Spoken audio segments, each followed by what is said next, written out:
Here's something that happens to almost every trader, and almost nobody can explain it. A stock breaks out to a new high. The move looks clean. The chart looks textbook.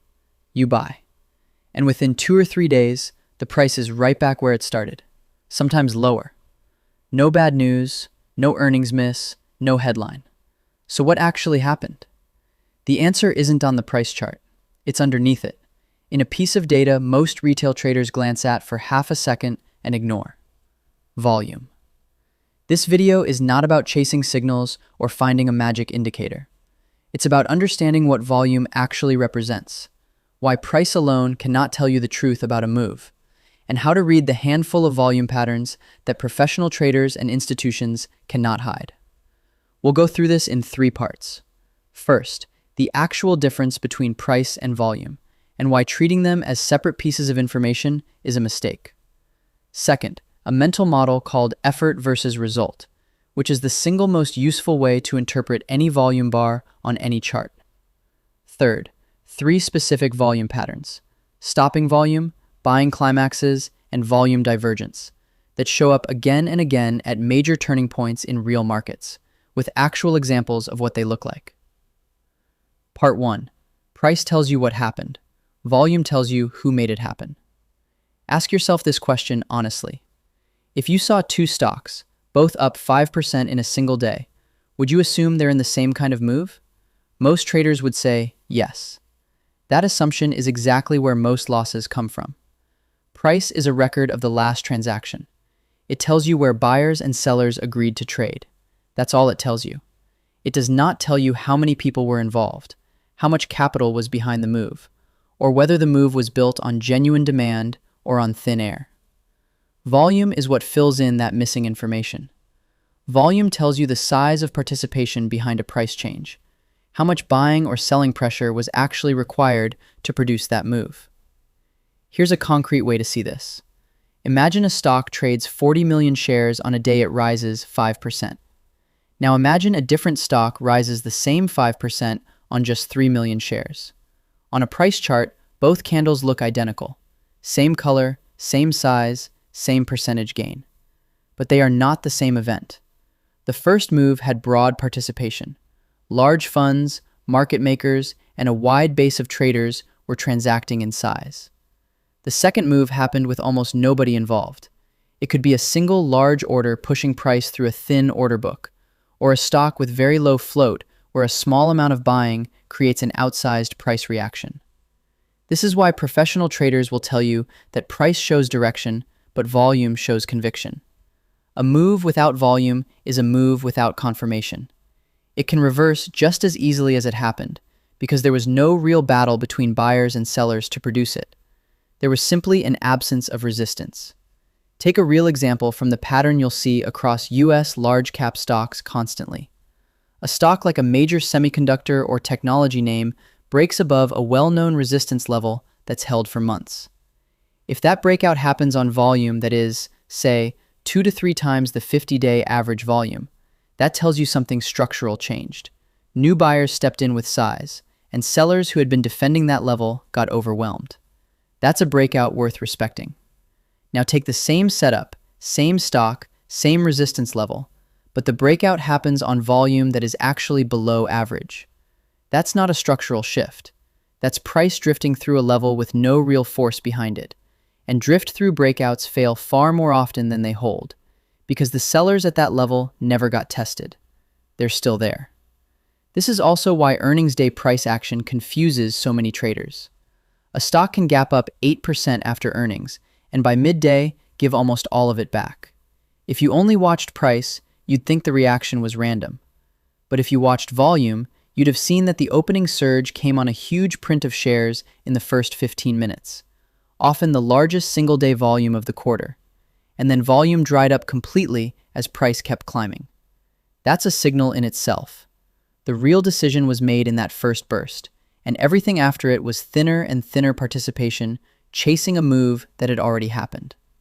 The core idea to take from this section is simple, but it's rarely applied with discipline. Never evaluate a price move in isolation. Every single time you look at a candle, a breakout, a breakdown, or a reversal, The next thing you look at is the volume bar underneath it. Price without volume is an incomplete sentence. Part 2. Effort versus result. The model that explains almost every volume anomaly. Now here's a harder question. If high volume generally means a move is more reliable, why do some of the highest volume days in market history mark the exact top or bottom of a move, right before it reverses hard? If volume equals conviction, shouldn't massive volume always mean the trend continues? This is where most explanations of volume fall apart, because they treat high volume as automatically bullish or automatically confirming. It isn't. What matters is not volume alone. It's the relationship between volume and the price result it produces. This relationship has a name: effort versus result. Think of it this way. Volume is the effort. It's the amount of energy, capital, and participation being poured into the market at a given moment. Price movement is the result.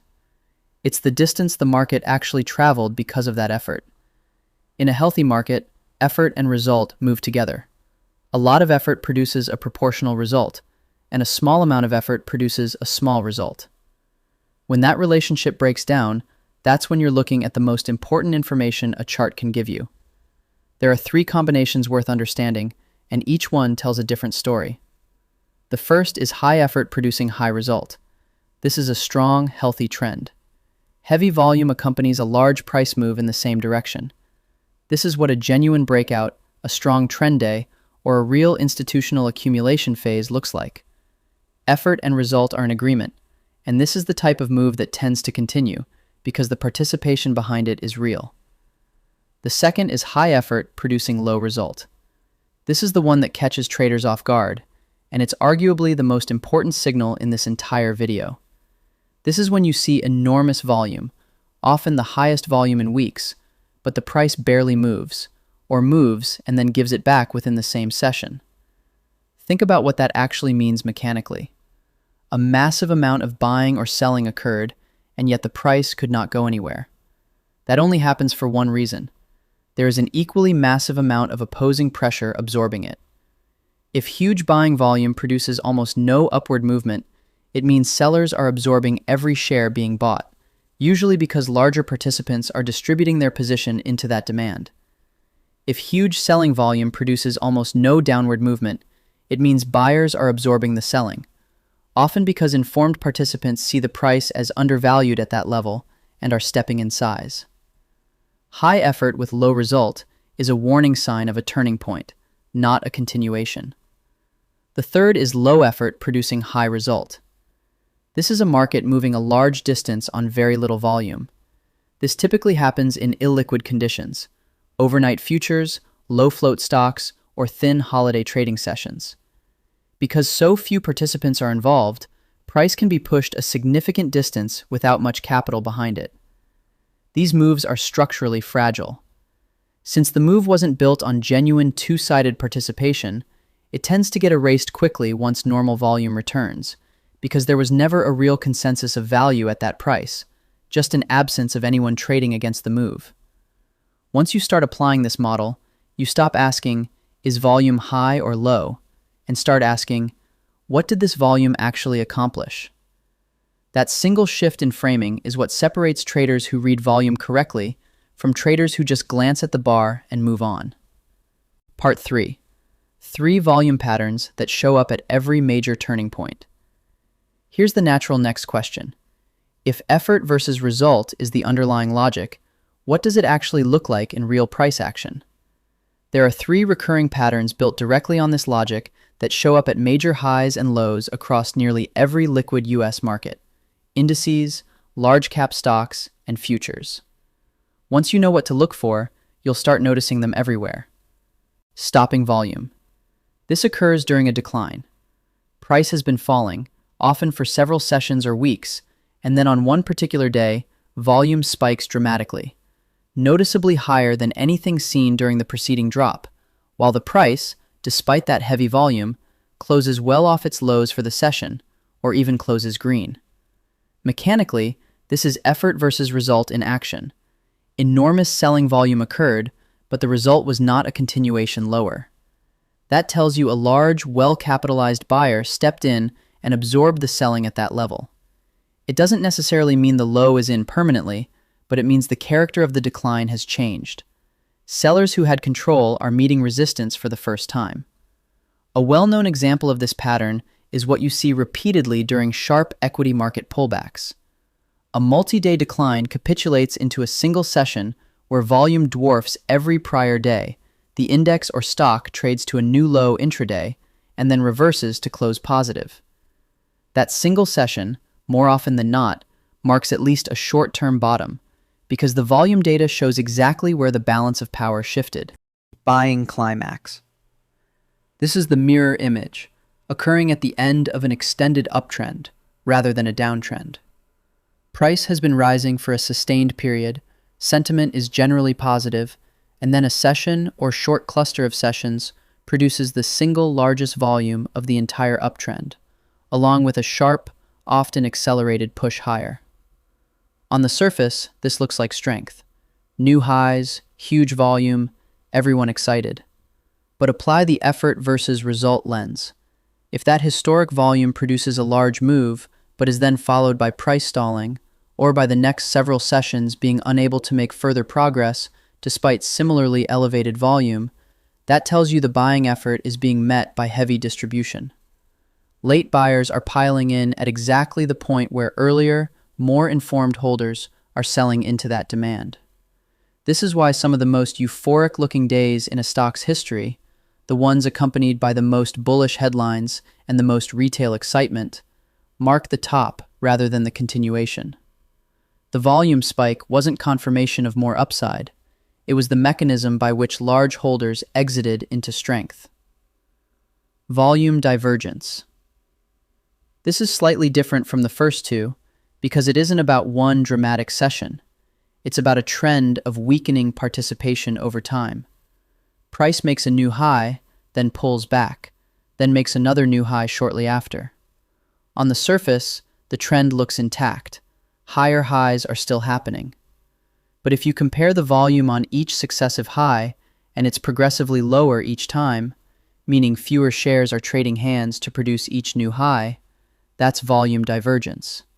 It means the same price result is being achieved with less and less effort behind it, which, going back to the effort versus result model, is a low-effort, high-result condition. Fewer participants are pushing the price to new highs, which usually means the broader base of buyers who drove the earlier stage of the trend has already stepped back. The same logic works in reverse during declines. If a stock is making new lows, but each new low occurs on lower volume than the previous one, that tells you selling pressure is exhausting itself, even while price is nominally still falling. This is one of the most reliable early warnings of an exhausting trend, precisely because it shows up before price actually reverses.